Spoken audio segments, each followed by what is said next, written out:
Operation सिंदूर पर भारतीय वायुसेना प्रमुख एपी सिंह के ताजा बयान के बाद अब कांग्रेस पार्टी ने एक बार फिर से मोदी सरकार को घेरा है। कांग्रेस ने पूछा है कि प्रधानमंत्री मोदी ने 10 मई को ऑपरेशन सिंदूर को क्यों रोक दिया।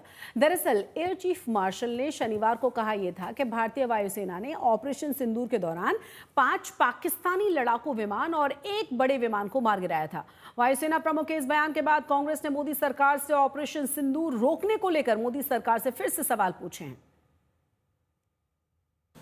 That is Shahbaz, their Jacobabad airfield, one of them again, a major airfield that was attacked. And here there's an F-16 hangar, which you can see here. And here this is the photograph again from open source, from one of their earlier picture of the same hangar. And here that hangar, which is one half of the hangar is gone. And I'm sure there were some aircraft inside which have got damaged there. So if I can just sum it up, what we were able to get there at least 2 command and control centers in like Murid and Chaklala that I have shown you one of the pictures. At least 6 radars, some of them big, some of them small. 2 SAGW system that is in Lahore and Okara. Then of course runway at Sargodha and Rahimia Khan. 3 hangars that we attacked. Apart from these, the SAGW systems, mostly from, I'm talking about fighter aircraft are from S-400. We have at least 5 fighters confirmed kills and 1 large aircraft, which could be either an Elint aircraft or an AWNC aircraft, which was taken on at a distance of about 300 kilometers. This is the actually largest ever recorded surface-to-air kill that we can talk about. And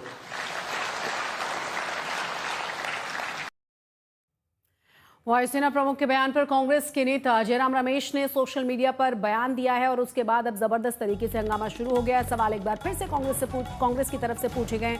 air chief marshal Amarpreet द्वारा किए गए नए खुलासे के बाद ये सब और भी अधिक चौंकाने वाला हो जाता है कि प्रधानमंत्री ने 10 मई की शाम को अचानक ऑपरेशन सिंदूर क्यों रोक दिया। प्रधानमंत्री पर दबाव कहां से आया और उन्हें इतना जल्दी क्यों झुकना पड़ा।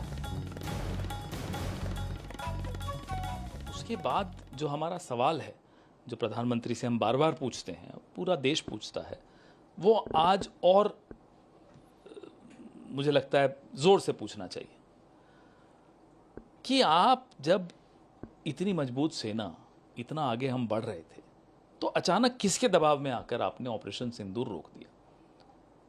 और ट्रंप पहला ट्वीट करके बताते हैं कि सीज फायर हो गया। ये दबाव क्यों था? इस दबाव का भारत को क्या लाभ हुआ?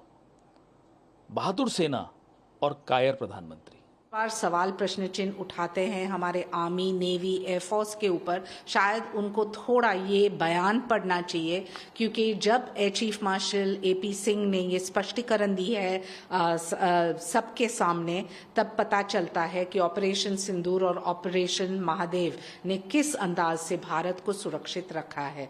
तो हम इसका श्रेय देते हैं हमारे आर्मी, नेवी, एयरफोर्स, लेकिन एक प्रधानमंत्री जिनके पास राजनीतिक इच्छा शक्ति है, उनको भी। और उधर भारत के एयरफोर्स चीफ के बड़े खुलासे के बाद फजीयत से बचने के लिए पाकिस्तान फिर से झूठे दावे करने शुरू कर चुका है। एक बार फिर से पाकिस्तान के रक्षा मंत्री ख्वाजा आसिफ ने दावा यह किया है कि ऑपरेशन सिंदूर के दौरान पाकिस्तान के किसी भी सैन्य विमान को न तो मारा गया और न ही नष्ट किया गया। सोशल मीडिया पर पोस्ट करते हुए पाकिस्तान के रक्षा मंत्री ख्वाजा ने लिखा है कि 3 महीने तक ऐसे दावे नहीं किए गए, लेकिन पाकिस्तान ने तत्काल अंतर्राष्ट्रीय मीडिया को ब्रीफिंग दी। एक बार फिर से हम दिखाएं आपको क्या लिखा गया उनकी तरफ से। पाकिस्तान का एक भी विमान भारतीय हमलों में न तो मारा गया और न ही नष्ट हुआ।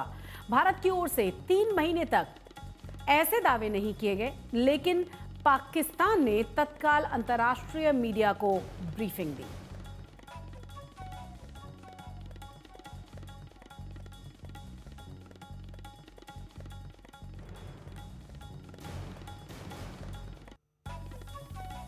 हालांकि ये पहली बार नहीं है जब पाकिस्तान की तरफ से इस तरह से सफाई पेश की गई हो दुनिया के सामने। और आपको ये भी बता दें कि ऑपरेशन सिंदूर पर जारी सियासत के बीच सेना प्रमुख जनरल उपेंद्र द्विवेदी का भी बड़ा बयान सामने आ गया है।